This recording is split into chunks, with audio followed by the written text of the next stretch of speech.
Jon Jones has recently called out Alex Pereira for a fight, and the MMA community is going crazy.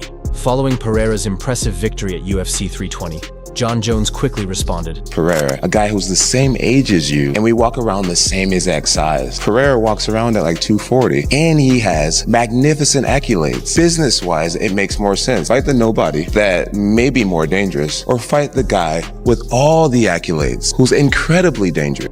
Alex Pereira, I know you said you're interested in a super fight. Can you elaborate on that? Is it the winner of Tom Aspinall and Cyril Gane? Or it sounded like maybe before everything happened with Jon Jones in his personal life, you were maybe planning a call out of him. I'll answer his question, and I'll answer this subject one time. And, you know, I with all due respect, with all the respect I have for the situation, and I've said this in the back, you know, a lot of people try to create a lot of stuff around this. So again, please, with all the respect, I was gonna ask for Jon Jones in the White House, but with everything that happened, it's not the right time to talk about it. Question for DC. Yes, sir. I saw Jon Jones is back in the testing pool. Yes. Talking about going on the White House card. Yes. I think with his extensive criminal record, the Secret Service will let him on the White House grounds. That's such a good question. Woo. That's actually a good question. Well, we always have to pass background checks when Trump's there and he got the fight, so I'd imagine he will be. And I gotta be honest with you. All right, so listen. All right. No disrespect to anyone here. I love you guys so much. You can go to the White House and I'm positive you'll win, right? But if we really need an American to win, right, gotta kind of send Jon Jones, don't we? I mean, seriously, like, I mean, I don't want to do it. Like, I don't like him, but it's like, if we need an American to win, don't we just send the guy that always wins? Yeah, no, he's going. And he said, if you ain't cheating, you ain't trying. And nobody tries harder than me. Are you sure Jon Jones doesn't try a little harder than I do? I don't know. It's close. It's close. It's close. According to several insiders, Jones has stated that if the UFC White House card goes ahead, he wants Pereira to headline the event. What's surprising is that it's no longer Pereira pursuing Jones. It's Jones going after Pereira. The very same Jon Jones, who's been silent for months due to injury and criticism, has suddenly returned with renewed determination after watching Pereira's recent fight. So they've announced this White House UFC fight. Can we expect to see you on the card? I can't promise anyone anything, but I have a very strong feeling that I'll be on that card. It's going to be historic. But who would you take on? Who would be your dream opponent? I would want to take on whoever's holding the belt at the end of the year. Any possible names you think? Well, you know, I mean, as of right now, the champion is Tom Aspinall, but we'll see who's the champion at the end of the year. It'd be only fitting to have an American guy fight for the championship that night. I'd be willing to put it all on the line. Nice. Jon Jones has stated publicly he wants to fight at the White House. I remember when he canceled that fight against Chael, Dana said he'll never headline again. Well, he headlined against me twice. We're supposed to be headlining events 5 times. He headlined against Gustafsson, Cyril Gane, and so many other people. This time he seems like he is not going to back down and allow for him to be on this White House card. And if I'm being completely honest, I don't know that I agree. I think I would let him fight, because for as much as mixed martial arts is a global sport, and it's a sport that everybody loves, and we support people from all around the world, at the end of the day, when we're fighting at the White House, you want American people that can win. You put an American guy in there in the main event that has a real chance to win the fight and send everyone home feeling very good. Come on, boss. It's me asking you to give Jon Jones a chance. That's crazy. But the renderings are sick. White House is going to be nuts, and the boy's going to be there. So let's go. Ladies and gentlemen, hell may have frozen over, because Daniel Cormier says that the UFC and Dana White, they've got to let Jon Jones fight on the White House card. But do they really, DC? Do they really? Mike Heck here, back with another question of the day for MMA fighting. The White House Jon Jones topic has come up a bunch. on the feed and social media, but this is sort of the most common question, reacting to what Daniel Cormier said on his YouTube channel, pleading with Dana White to let Jon Jones fight on the card. Dana White, of course, has said a 1 in a billion chance that Jon Jones will fight on the card. He's not reliable. Conor McGregor is more reliable. So let's go through this. Do they really have to let Jon fight? Do they really need him? Of course not. Does Jon Jones's appearance or non-appearance change anything? Not really. This event is going to be huge and is going to be a massive spectacle regardless of who competes on the card. Now, should Jon Jones be like flat out banned from consideration? No, but his appearance on this card should only happen under one condition. If Tom Aspinall retains his title against Cyril Gane at UFC 321, Jon Jones fights Tom Aspinall, and that's it. There is no other fight. There is no other option. UFC White House does not need Jon Jones versus Taliesin Teixeira to happen. It's Tom Aspinall or bust.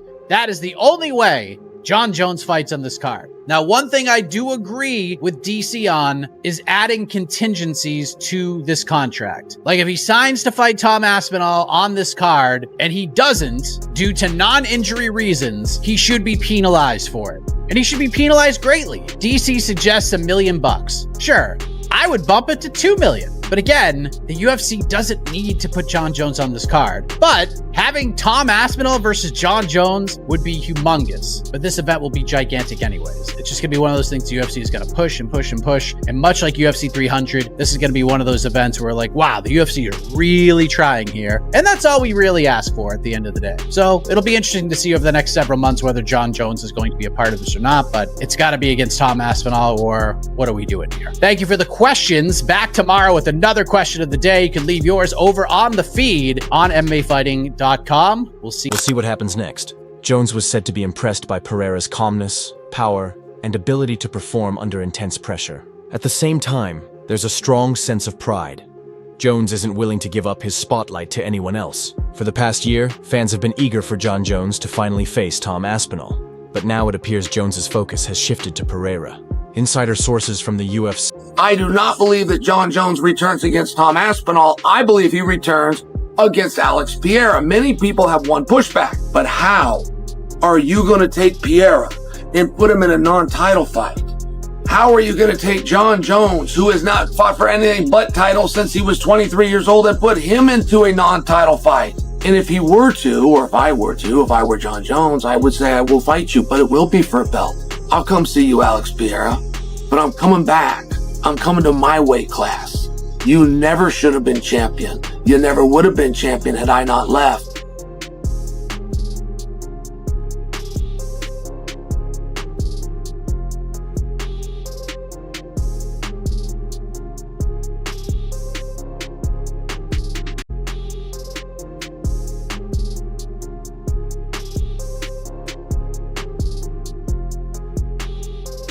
I want to talk about MMA real quick, Rampage, with you, and I'm being serious and mighty, and then I want to hear your opinion.